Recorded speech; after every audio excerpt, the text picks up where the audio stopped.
internautas que estão acompanhando, né, virtualmente o curso conosco.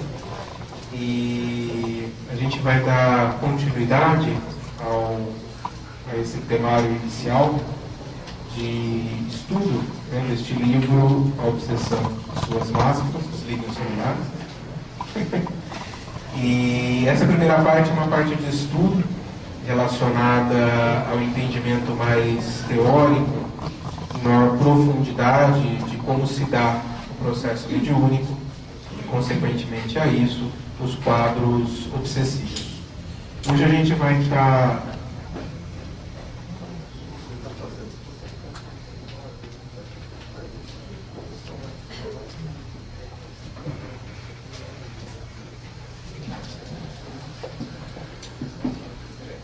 só um minutinho só para gente.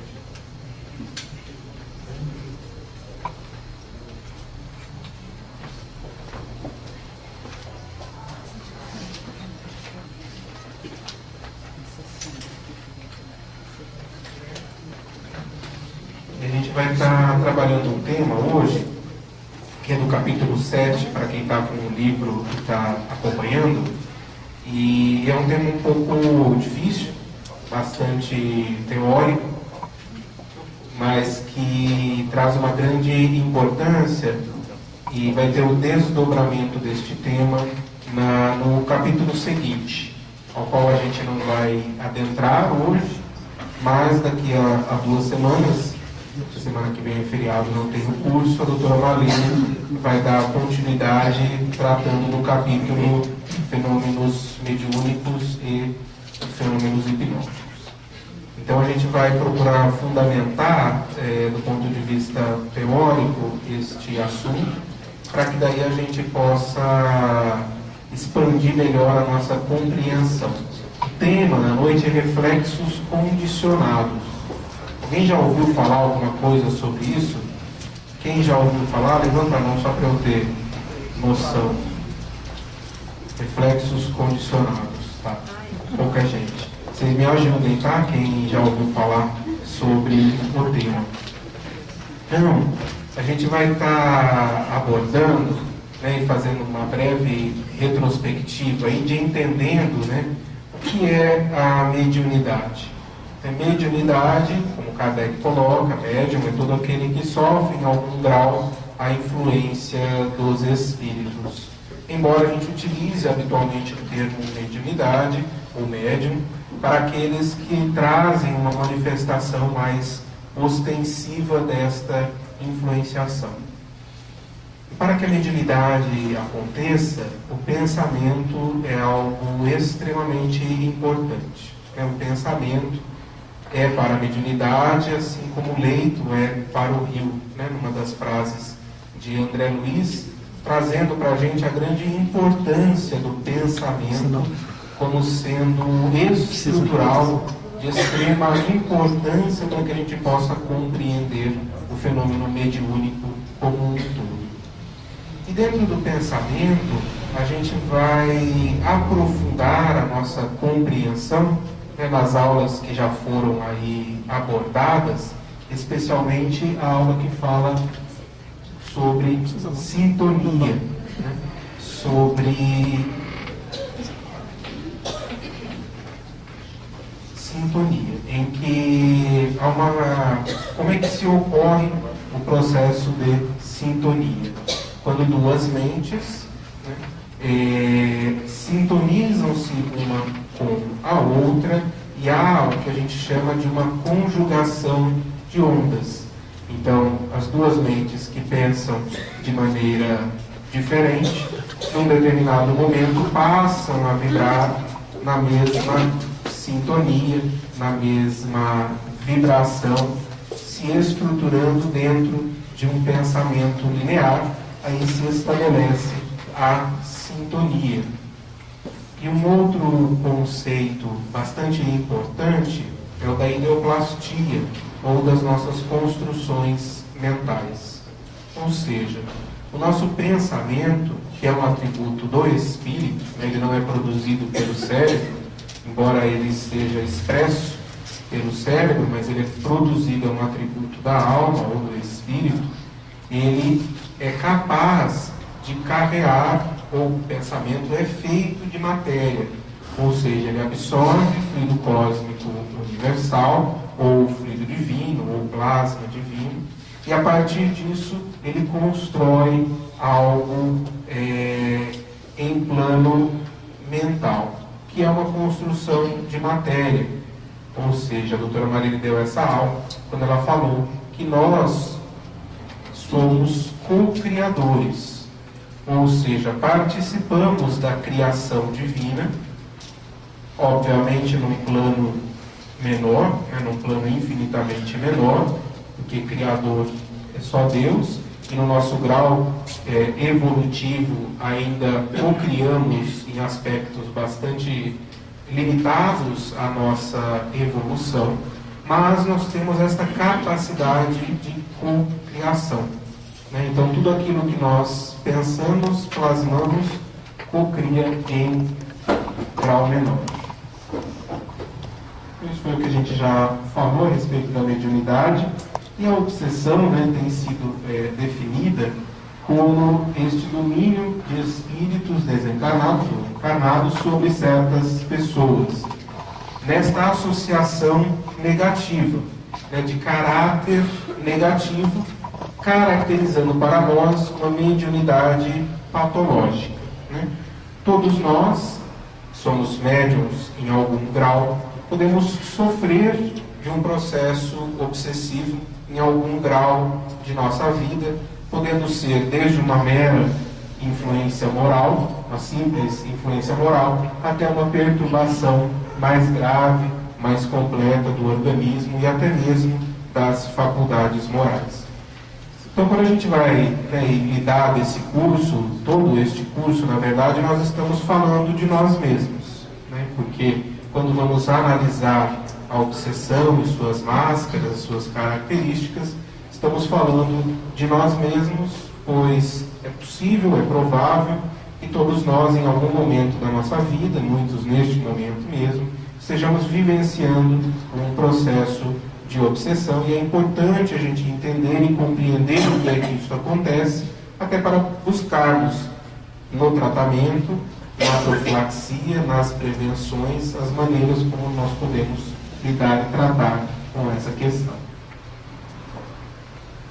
Então, as correntes de pensamento, ela nasce desses desejos e das emoções mais recônditos do espírito. A partir daí, o espírito emite uma onda mental que vai se constituir num pensamento. E é emitido ondas eletromagnéticas que transportam informações, assim como toda onda eletromagnética, como a do celular, como a do rádio, tantos outros objetos que transportam informações, e nós temos uma estação que é transmissora e uma estação que é receptora. Outro tema tratado anteriormente foi da indução mental, ou seja, que como é uma onda eletromagnética, aquilo que nós emitimos atrai energias do mesmo conteúdo vibratório, da mesma natureza, que se associam e se acoplam a essas emissões. E a sintonia é essa reprodução de uma onda mental em outra, ou seja, estamos ligados em espírito com todos os encarnados ou desencarnados que pensam como pensamos. Isso a gente já viu, até agora a gente só está fazendo uma recapitulação para entender por que é que estamos estudando este tema dos reflexos condicionados. Então, onde é que a doutora Marília foi pensar este tema que a gente estuda nas áreas de saúde, na medicina, na psicologia, na fisiologia, na biomedicina e em outras áreas? Por que é que ela foi pensar este assunto e traz ele de maneira tão extensiva, dedicando um capítulo inteiro a este tema? André Luiz, em Mecanismos da Mediunidade, nos diz que o reflexo condicionado está na base da ocorrência mediúnica. Como nós estamos estudando em maior profundidade o fenômeno mediúnico, é importante entendermos isso. O próprio André Luiz nos dá a dica de que o reflexo condicionado está na base da ocorrência mediúnica. E aí Emmanuel, no livro Desobsessão, diz o seguinte: seja no caso de mera influenciação ou nas ocorrências da possessão profunda, a mente medianímica permanece jugulada por pensamentos estranhos a ela mesma, em processos de hipnose, de que apenas gradativamente se livrará. Ou seja, aqui ele está descrevendo o processo obsessivo, não é? Lá atrás, você lembra que Kardec dizia que a obsessão vai desde a influência moral até a possessão mais completa, com perturbação completa do organismo e das faculdades mentais. Emmanuel resgata isso dizendo: seja no caso de mera influenciação ou nas ocorrências de possessão, a mente medianímica, ou seja, o médium, permanece jugulada, aprisionada, vinculada a pensamentos estranhos a ela mesma, de outras mentes, encarnadas ou desencarnadas, em processos de hipnose. Ou seja, trazendo, não é igual, né? Mediunidade não é a mesma coisa de hipnose. A doutora Marlene vai trazer isso bem aprofundado na próxima aula, mas tem uma correlação, um processo inicial, onde gradativamente nós, com um esforço, com um processo de educação íntima, de aprimoramento íntimo, de construção dos nossos sentimentos, dos nossos valores, e de acordo com uma elaboração mental mais elevada, sintonizada com outras mentes, gradativamente vamos nos liberando, nos livrando destas situações. Muito bem. Então, a gente, fechando essa breve revisão, vamos entrar no que são os reflexos, para que daí a gente vai entender o que é o reflexo condicionado. Reflexo ou atividade reflexa está na base de adaptação do ser humano ao ambiente em que vive, ou seja, toda célula viva tem reflexo, né? Tem uma atividade reflexa. Se ela perde esta atividade reflexa, é porque aquela célula morreu. Então, é uma característica da célula, da excitabilidade da célula, que gera um autorreflexo. Ou seja, qualquer situação que gerar uma excitabilidade na célula, gerará, consequentemente, um autorreflexo. Isso parte desde o nível celular até os tecidos, os órgãos e o organismo como um todo. E, se a gente quiser extrapolar, também na esfera da família, de uma comunidade, da sociedade, funcionando como um organismo, também a gente tem esses atos reflexos. E aí nós temos, basicamente, simplificando, né, dois tipos de reflexo. O primeiro, que são reflexos congênito ou incondicionado. Congênito significa que nós já nascemos com aquela característica, com aquele reflexo, com aquela capacidade. Ou seja, faz parte da constituição do indivíduo. É um reflexo congênito. E o reflexo adquirido ou condicionado, que é o qual a gente vai detalhar um pouco mais na noite de hoje. Tá?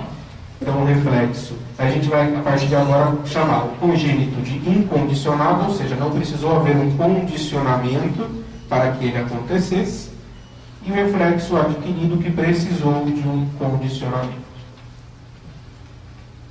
O reflexo incondicionado, ele tem, o indivíduo já nasce com isso, vias nervosas próprias, que já foram conquistadas ao longo da trajetória evolutiva dele, são herdados da própria espécie, são seguros e estáveis e nem tem necessidade de chegar até o córtex. Córtex é essa parte, né, acima da medula, do tronco cerebral, que constitui essa parte mais, não vou dizer mais nobre, mas onde o racional, o pensamento, a elaboração do pensamento acontece.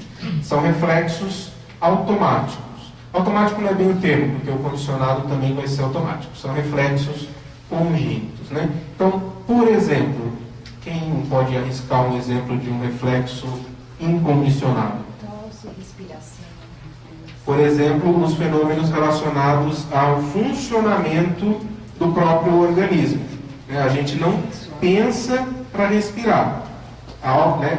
É um ato de respiração que já é adquirido. Nós já nascemos com essa capacidade de respiração. Um outro que ela falou, quando entra algum corpo estranho, algumas pessoas estão com este reflexo neste momento, quando entra algum corpo estranho nas nossas vias aéreas, naturalmente a gente tosse para expelir esse corpo estranho para que ele não adentre ao pulmão, ou seja, na preservação de um órgão nobre, que é o pulmão, a gente tosse como um reflexo desta situação. Muito bem. O que mais que vocês lembram de reflexos incondicionados? Vocês participem, senão vocês vão dormir, porque é um tema bastante teórico. Assim. Mostra a comida para o cachorro. Quando mostra a comida para o cachorro ou para nós mesmos, né? O que acontece? Há uma salivação, há uma produção natural de saliva, porque vai fazer parte do processo de digestão, então há necessidade da produção de saliva e de liberação de suco gástrico, já preparando para o processo digestivo, né? Quando a gente encosta em alguma coisa quente, né, e automaticamente tira a mão, isso é um reflexo incondicionado? Porque nem queimou a mão, a gente nem sentiu dor e já tirou a mão, né? O trato que faz esse reflexo é mais rápido do que o trato da dor, então muitas vezes a gente tira a mão e depois que vai sentir a dor. Isso são reflexos incondicionados, tá? Então eles são divididos em três, mais divisões, mas didaticamente, né? Nos alimentares, aqueles que são responsáveis, né? Por exemplo, a secreção de saliva e suco gástrico. Os posturais, como por exemplo a tosse para impedir o corpo estranho, a retirada da mão com objeto quente, e os reflexos sexuais, por exemplo, na liberação de secreções orgânicas no relacionamento sexual. Isso é um reflexo também incondicional. Ele está relacionado, olha só que importante, com a preservação da espécie e com a sobrevivência. E tem uma base ou medular, tem uma base medular no máximo até medular bulbar. Ou ela é medula, ou ela acontece no bulbo, ou no máximo no tronco cerebral, que é uma parte, né, a parte do tronco cerebral, no máximo até aí. Então não entra a racionalização em cima daquele processo. Deu para compreender em linhas gerais? Mesmo? Então vamos lá. O que vocês já ouviram falar de reflexos condicionados? Pavlov, né? Todo mundo. Quem já ouviu falar de Pavlov? Levanta a mão. O Pavlov já tem mais gente, mas esse é o Pavlov, né? Que é um fisiologista russo que descobriu esse tal de reflexo condicionado. E como foi que ele descobriu este reflexo? Quem se lembra? Foi do cachorro. Foi do cachorro, né? Aquela experiência do cachorro, relacionada com a salivação do cachorro. Muito bem. Eu vou repetir umas 3 vezes a experiência, porque eu tenho certeza que a doutora Marlene vai perguntar. E vocês têm que saber na ponta da língua daqui a 15 dias. Então, olha só, descoberta ao acaso, né? Óbvio que não foi ao acaso, no sentido de que era um pesquisador que estudava, extremamente atento ao que acontecia, né? E ele percebeu que algo diferente do que ele esperava aconteceu, e a partir daí ele vai estudar em profundidade este processo. Ou seja, ele era um pesquisador, fisiologista, pesquisava a liberação de secreção salivar digestiva em cães. Você está vendo um modelo de cãozinho aqui, que tem um tubo coletor de saliva, que era o que ele quantificava e percebia das experiências com esses cães. E aí o que ele observou?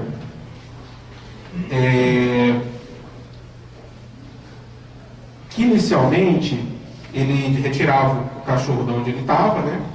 Levava para o laboratório, prendia, amarrava lá o cãozinho, e o tratador entrava com um prato de comida, vinha andando, e deixava a comida. A hora que o cachorro via a comida, começava, não deixava o bichinho comer logo que chegava, esperava um pouquinho, ele já começava a salivar e já observava essa produção de saliva. Repetiu-se isso uma, duas, três, uma série de vezes. Repetiu-se isso. Aí eles começaram a observar algo esquisito, algo diferente. Levava-se o cachorro lá para o laboratório e cada cachorro reagia de um jeito, mas alguns cachorros, na hora que começavam a ouvir os passos do tratador, já começava a salivar, sem ter visto a comida. E ele falou, gozado, porque a gente tem como teoria de que ele saliva ao ver, ao sentir o olfato, enfim, da comida. E ele começou a salivar ao ouvir os passos do tratador. Ele falou, aqui está acontecendo alguma coisa esquisita, porque isso não é o esperado. E derivou a linha de pesquisa dele para esta situação. E aí ele começou a utilizar uma série de estímulos, porque os passos não davam muito bem para mimetizar. Então ele usava uma campainha, usava uma luz. A primeira que ele usou foi uma campainha. Então como é que funcionava? Eles colocaram ele num ambiente fechado, em que ele não conseguia, por exemplo, ouvir os passos, nem ver o tratador chegando. Ficava uma portinha que levantava e empurrava a comida. Tocava uma campainha, abria a portinha, passava a comida. Ele via a comida, salivava. Tocava a campainha, abria a portinha, passava a comida, ele via a comida e salivava. Depois de várias vezes repetindo esse processo, o que aconteceu? Na hora que apertava a campainha, antes de ver a comida, ele já, e às vezes nem vinha a comida, ele já salivava. Deu para entender? Então, ele começou a derivar um reflexo que era de salivação, na hora que via comida, salivava, derivou para um outro reflexo, diferente, que ele chamou de reflexo condicionado. Condicionou-se aquele cão, cada vez que se tocava a campainha, ele salivava. Independente se tinha ou não a comida. Deu para entender? Então vamos fazer uma figurinha aqui. Deixa eu apagar essa luz. Então, aqui está o cachorrinho, mostrava a comida, ele salivava. Mostrava a comida, ele salivava. Aí começou-se a introduzir um outro estímulo. Primeiro fez a experiência óbvia, né? De tocava só a campainha e nada acontecia. Tocava a campainha, nada acontecia. Aí passou-se para a segunda etapa, a terceira etapa, que era mostrava a campainha mais a comida, o cão salivava. Campainha mais a comida, o cão salivava. Aí tirou-se a comida, coitadinho do cão, só a campainha e ele salivava. Deu para entender? Mesmo? Alguém não entendeu? É simples, né? A experiência. Dá para você fazer com o cachorrinho em casa. Né? Então, treinar e condicionar. Eu ia mostrar um vídeo aqui, mas não vai dar tempo, porque a gente começou com um pouco de atraso. Pois quem gosta de procurar, digita em casa o cão de Pavlov. E tem um vídeo lá no YouTube que é bem legal, mostra a experiência completa. Como tem uns 10 minutinhos, não vai dar tempo da gente mostrar. Então, reflexos condicionados são aqueles que necessitam de uma experiência prévia, tem que ser repetitiva e associativa entre alimentação e olfação. E descreve aqui, aí por conta desse experimento, ele ganhou o Prêmio Nobel de Fisiologia e Medicina em 1904.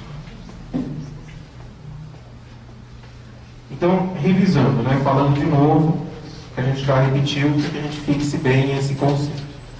O reflexo condicionado não surge espontaneamente, certo? É um reflexo que vai ser construído ao longo da existência. São conquistados pelo indivíduo no curso da existência. Necessita de intervenção no córtex cerebral. Ou seja, não é apenas da medula para baixo. ou do bulbo para baixo, ou do tronco encefálico ou do diencéfalo para baixo. Ele precisa utilizar o córtex cerebral naquela reação. Então ele ouve, aciona o córtex auditivo, o córtex auditivo vai lá e se comunica com o centro da salivação e libera a estimulação da saliva. E olha só que importante, ele desenvolve-se sobre os reflexos incondicionados. Isso é muito importante. Ele desenvolve-se a partir dos reflexos incondicionados, daqueles que estão relacionados com sobrevivência e perpetuação da espécie. A partir daí que esses reflexos condicionados se estabelecem. E ele é importantíssimo para uma adaptação ao meio. Certo? Vocês estão pensando em alguns reflexos condicionados que vocês têm? Ainda não. Ainda não. Bom, o que vocês lembram de outros exemplos de reflexos condicionados? Que a gente mesmo possa ter ou possivelmente 70% da nossa vida são reflexos condicionados. Por favor. Ela falou que 70% da nossa vida são reflexos condicionados. Possivelmente. Talvez até mais. Né? Quando eu aproximei aqui o microfone, ela se afastou, provavelmente foi um reflexo condicional. Eu não recebi o cachê. Não recebeu o cachê para emitir a opinião no microfone. Mas algum exemplo de... E exemplos de reflexos condicionados? Escovar os dentes. Como assim? De manhã, lavar o rosto, escovar os dentes. Você faz isso de maneira automática, você diz? Ah, a gente nem pensa, né? Quando você vê, você está lá escovando os dentes. Pode falar. Você põe o despertador para tocar e você acorda antes para não ouvir ele tocar. Por exemplo, pode falar. Eu acredito que a própria mediunidade, o estímulo que a gente vai tendo para compreender os estudos, a busca constante para melhorar, vai se condicionando para melhor. Perfeito. Perfeito. A gente vai caminhar para isso depois no final. O que mais que vocês lembram de? O aprendizado, né? Aprender a contar os idiomas. Aprendizado, aprender a contar os idiomas, ler, dar bicicleta, dirigir, tocar piano. O que mais? As propagandas, né? Também acabam sendo reflexos, né? Existe um reflexo, por exemplo, que acontece mais nas mulheres, muito nas crianças também, que é ir ignorando o reflexo, por exemplo, da micção. Não é? Então a criança quer ficar brincando, por exemplo, e não quer parar para ir fazer xixi. Então vem o reflexo, ela ignora. Vem o reflexo, ela ignora. Vem o reflexo, ela ignora. Até que ela perde aquele reflexo e faz na calça, ou perde o aviso de que a bexiga está cheia. Né? Um outro exemplo nesse campo também é de quando a gente abre a torneira, por exemplo. Né? Começa a ouvir o barulhinho de água ali. Às vezes você acabou de ir no banheiro, mas se você abriu ali, está à vontade de ir ao banheiro novamente. Né? Um outro reflexo que eu estava conversando com uma pessoa de criança, ela não gostava de parar de brincar.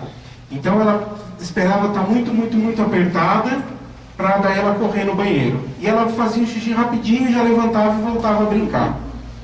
Com isso, o que acontecia? Ela não esvaziava a bexiga toda na micção.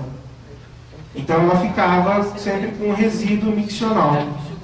E aí ela se tocou disso assistindo um programa de TV e começou a perceber que ela ia no banheiro, fazia o xixi, e se ela ficasse ali mais um tempinho e falasse, não, tem mais, ela fazia mais um tanto de xixi. Porque ela condicionou-se a não, que o natural, o habitual é esvaziar a bexiga até o fim. Ela condicionou-se a não esvaziar, porque ela queria logo ir brincar. Né? E aí, dá para mudar esse reflexo? Com certeza dá, até por isso que ele é condicionado. Né? Então ela começou a ir no banheiro e falava para si mesma, não, calma, dá tempo, tá tudo tranquilo, pode esvaziar completamente a bexiga. E foi mudando esse reflexo até que ele alterou-se. Então boa parte da nossa vida vai sendo nesses reflexos condicionados. Antes da gente entrar em alguns exemplos, eu só quero passar mais uma coisa importante. Chamou-se nesses reflexos condicionados de sinal todo estímulo que antes era indiferente. Por exemplo, a campainha era um estímulo... falando da alimentação, né? Nós temos vários reflexos condicionados, né? Obviamente, a gente sentar na mesa e ver o alimento, a gente saliva. Começa a salivar e produzir suco gástrico. Mas e quando a gente sente o cheirinho ali da comida, ou ouve o barulho de alguma coisa, por exemplo, sendo feita, né?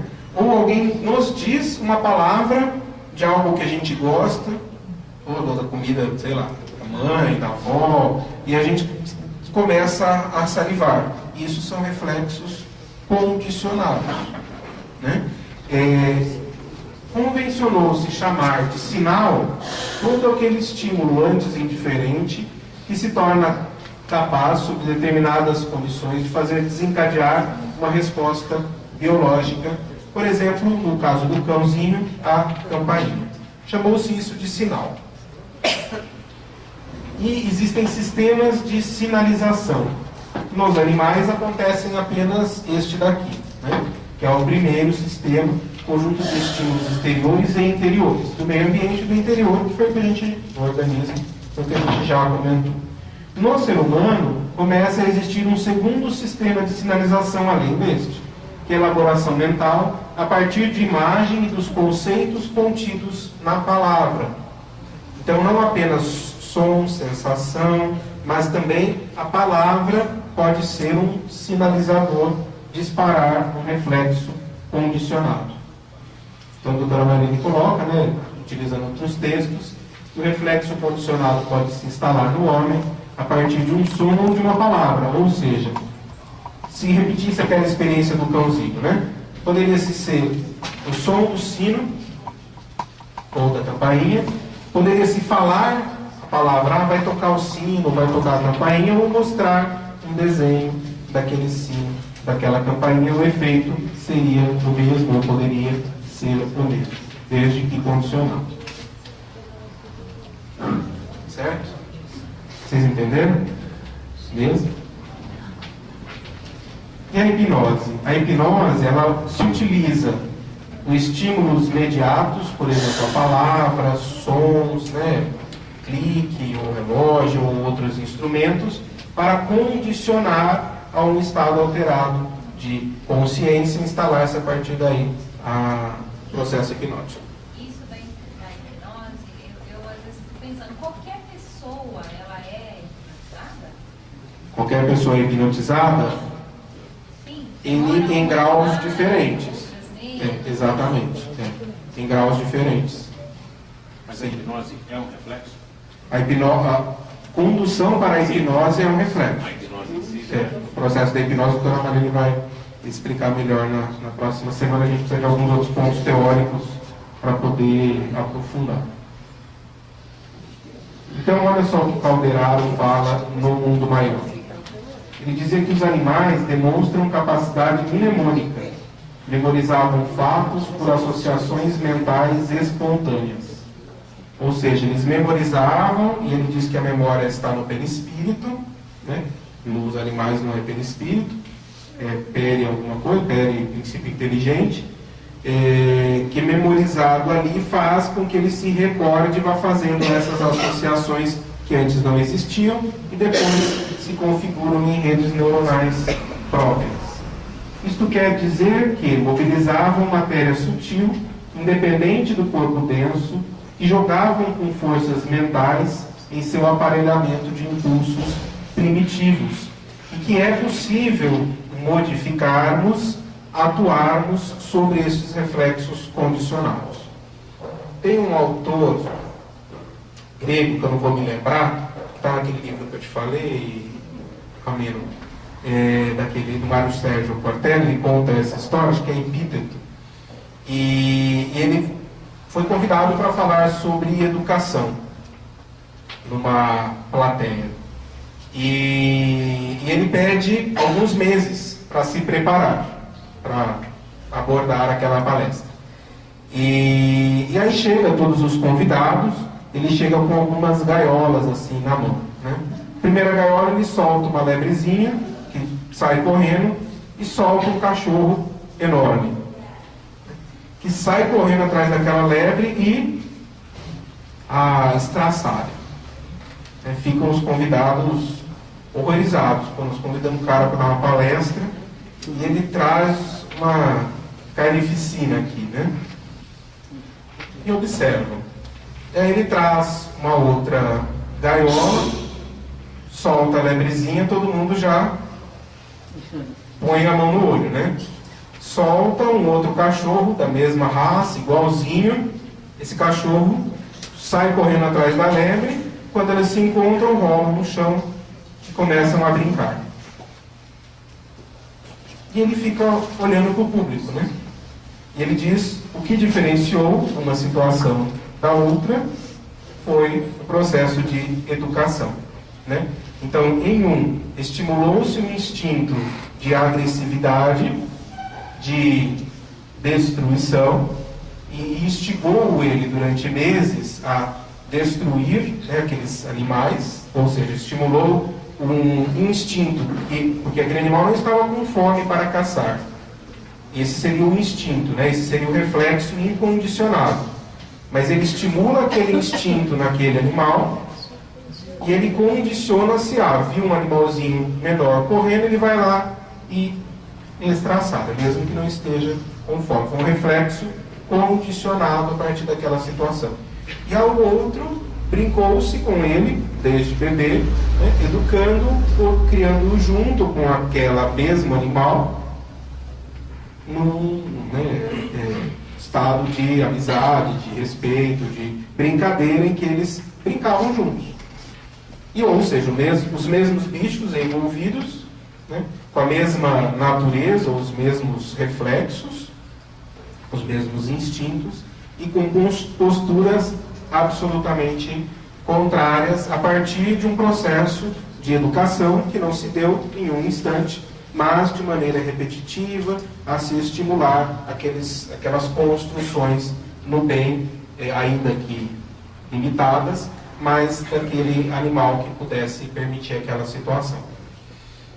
Então a gente fica pensando em nós, né? Se isso acontece nos animais, de que maneira isso acontece em nós? Ou de que maneira isso pode se manifestar em nós? Quantas situações nós não aprendemos nesta existência mesmo a agir de determinada maneira frente a uma situação, por uma necessidade de sobrevivência, por uma necessidade de perpetuação da espécie, ou por uma necessidade imposta por um processo educativo.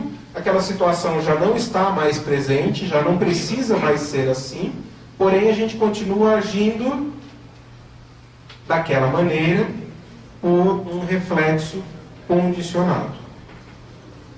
Certo? Dá para a gente imaginar algumas situações, né? A gente vai tratar brevemente de algumas delas. Olha só o que o Paderaro fala. Se os animais são capazes de usar essa energia para provocar a repetição de determinados fenômenos em seus organismos, não fica difícil imaginar os prodígios que a mente do homem realizará quando sintonizada com as emissões de outra mente superior. Então, assim,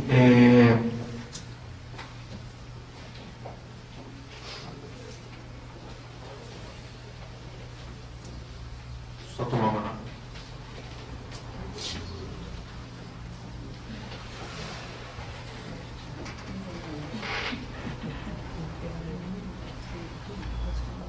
Então, vamos dar um exemplo, né?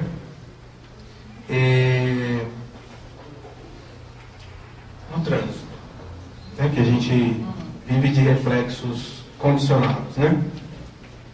A gente muitas vezes leva uma fechada, por exemplo, E qual que é a reação automática perante aquele fato? Buzinar, inspirado por o quê? Por um sentimento, uma emoção, né, de raiva, de ter sido passado para trás, de como é que o outro faz isso e toma o meu lugar. E aí instintivamente não, por reflexo eu reajo, por exemplo, buzino, xingo, me altero, me exacerbo perante aquela situação, né? Talvez remetendo a questões lá atrás ligadas ao próprio instinto de sobrevivência, que eu não podia deixar ninguém passar na minha frente, ninguém estar ou achar que o outro está levando vantagem sobre mim, porque isso me desfavoreceria no processo de evolução. Isso continua sendo verdade para nós? Né? Ainda para muitos de nós continua sendo verdade. Porém, inspirado por conhecimentos superiores, a gente percebe que essa é a verdade? A gente percebe que isso é uma ilusão, não é? Não é apenas uma bobagem, é uma ilusão. Mas às vezes, mesmo a gente sabendo, a gente continua agindo da mesma maneira. Não é? A gente falou aqui de uma situação, mas tem inúmeras, né? Que a gente não vai aqui citar para não baixar muita vibração. Cada um pensa a sua. Mas toda aquela situação que eu já tenho um conhecimento de ordem superior, que se contrapõe àquela experiência, porém eu continuo fazendo do mesmo jeito, provavelmente existe uma base, não é apenas isso, né? Porque nós não somos apenas este reflexo, mas existe uma base de um reflexo, às vezes condicionado ao próprio organismo, reações hormonais, reações do sistema de neurotransmissores, do sistema enzimático, que me propicia aquela determinada reação. Certo? Então, para a gente pensar bastante aí nessa situação. E quando a gente entra nesse automatismo, a gente emite uma onda mental compatível com aquela situação e a ela associam-se outras mentes. Né? E é isso que está na base do fenômeno mediúnico. Quando a gente repete isso várias e várias vezes, o que é que acontece? Um reflexo condicionado em nós, não é? E se existe uma outra mente que está vinculada a nós e que é uma mente inteligente, embora talvez não evoluída moralmente, pode-se utilizar de sinalizações que despertam em nós aquele mesmo reflexo. Tendo acontecido aquela situação, ou muitas vezes não aconteceu aquela situação, mas ainda assim eu libero aquele impulso. Por exemplo, uma situação de raiva, né? de explosão de raiva e de descompensação com esta raiva, de agressividade. E eu continuamente tenho aquele reflexo. Aí, por exemplo, teve essa situação no trânsito, isso me sinaliza e me incomoda. Mas se, por exemplo, um espírito obsessor, né, aqueles que mais nos ajudam a evoluir, libera em nossa mente uma situação que aconteceu no passado, ou recentemente, daquela mesma situação, o mesmo reflexo vai ser alimentado em nós e vamos reagir do mesmo jeito. Certo? Está dando para compreender? É que nem no campo, quando a gente fala uma mentira, fala a mesma história mentirosa várias vezes, ela passa a ser verdade. Com certeza, com certeza. Nós mesmos acreditamos que é verdade. É verdade, é verdade. Eu, por exemplo, né, eu tenho uma luta íntima com a balança. Né? Muitos aqui levantaram a mão também. E assim, eu tenho um reflexo condicionado que eu aprendi nesta existência, e provavelmente já é algo que eu trago de outras existências, aonde eu vou obter prazer através da alimentação. Isso vai me trazer prazer. Mórbido, mas um prazer. Verdade? Então, ligado mórbido no sentido ligado à materialidade, né? E que depois vai trazer consequências, né, do aumento do peso e de outros problemas relacionados a isso. Então, assim, frente a uma situação de estresse, eu me condicionei a buscar no alimento uma fonte de aliviar este estresse, de me trazer maior tranquilidade, maior serenidade. É uma ilusão? Obviamente é uma ilusão, porque isso é passageiro, isso não é uma construção do espírito. Isso é ligado à materialidade. Então, passou aquele momento, aí vem a sensação de culpa e tal, e piora mais ainda aquela situação. Agora, eu não me condicionei apenas a isso. Eu me condicionei, quando eu estou triste, que eu me condicionei também a buscar neste prazer uma forma de aliviar a minha tristeza. E eu venho de família italiana, quando eu estou alegre, como é que a gente comemora? Comendo, não é? Então, estando triste, estando alegre, estando estressado ou estando descansando, é um reflexo. E eu muitas vezes faço isso sem perceber.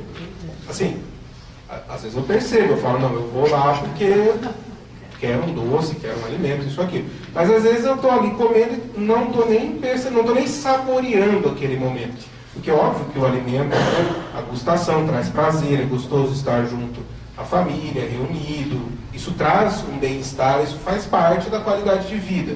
Mas quem tem problemas com essa área sabe que às vezes você está reunido com todo mundo e está ali comendo e não está nem percebendo o gosto dos alimentos, né?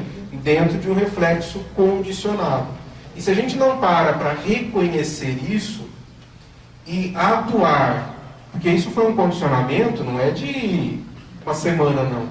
É de anos, décadas, talvez, de existências anteriores que eu venho trazendo. Então, venho com todas as ferramentas para nessa existência me libertar desta situação? Com certeza.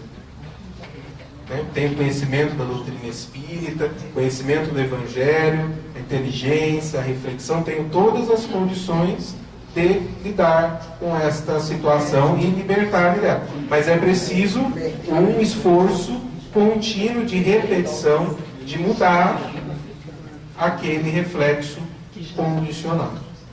Comparado ao cigarro? Pode ser comparado ao cigarro. Sim.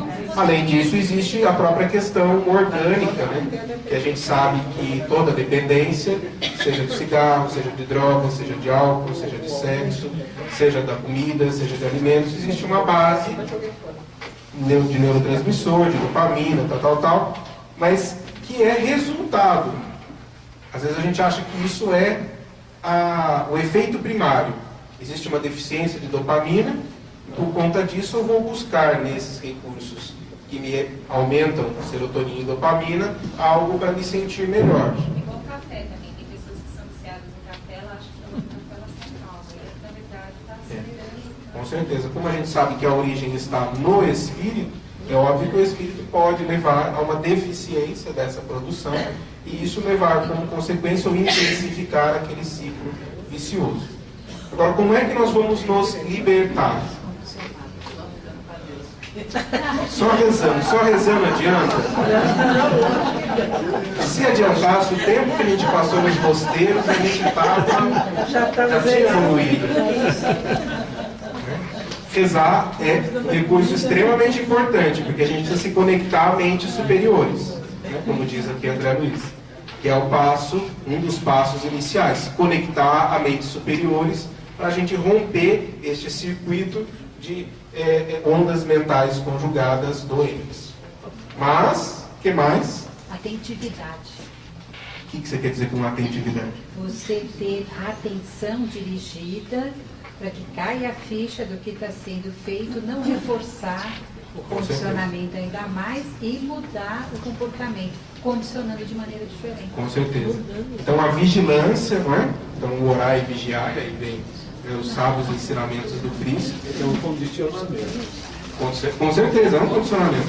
Estar vigilante o tempo todo é um condicionamento. E nos livros tem umas boas encrencas, né? Porém, não basta apenas isso. É necessário uma ação contrária que vá romper aquele condicionamento e buscar um novo condicionamento. É uma consciência. Ou seja, o condicionamento é bom ou é ruim? Depende. O condicionamento é uma condição fisiológica, que se não existisse, a gente não tinha evoluído. Porque se eu precisar pensar para respirar, eu não consigo fazer mais nada, eu só fico pensando para respirar. Então, o condicionamento é uma questão orgânica, fisiológica, necessária para o processo evolutivo. Então, ele pode ser utilizado de maneira positiva ou pode ser utilizado de maneira doente. E aí a gente tem um termo que o André Jesus traz, que é do automatismo do bem. Tá? Isso aí foi umas coisas que eu escrevi, não foi do André Luiz não, que a gente vai encerrar com isso daqui. Então, o princípio de toda aprendizagem é a repetição de atos, com atenção e inteligência direcionada. Quando repetimos o mesmo ato, recebemos a ressonância de suas vibrações e passa a se realizar de maneira subconsciente e automática. É o automatismo do bem. Aqueles que praticam a verdadeira caridade, que a gente está muito longe de praticar e até de compreender, já trazem em si esse automatismo. Não precisa pensar em fazer o bem, vou auxiliar, é natural, ele já está disposto a auxiliar o outro antes mesmo que o outro perceba que precisa. Chamamos isso de automatismo do bem. Queremos chegar nisso? É uma pergunta que a gente tem que falar nós mesmos. Porque às vezes a gente não quer, a gente quer ficar com os nossos automatismos que a gente tem. Queremos chegar nisso? Como é que a gente pode começar? Então, assim, de pequeninos passos, porque o reflexo condicionado, ou condicionamento, o automatismo, se dá de pequeninos passos, não se dá de grandes coisas. Pequeninos passos repetitivos à exaustão, e nós conquistamos, aquilo passa a se tornar uma conquista. Então, de pequenos passos, dia a dia, dedicando-nos diariamente a vigiar nossos pensamentos para que possamos vibrar no bem e no amor. Progressivamente, essa vibração deixa seu registro em nosso corpo energético e em nossa consciência, levando a extraordinária movimentação de energias.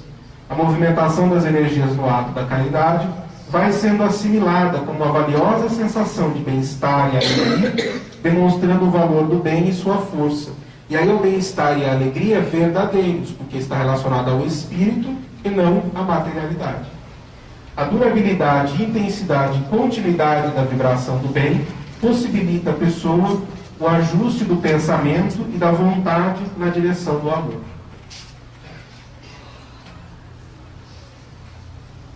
Então, qual é o nosso caminho?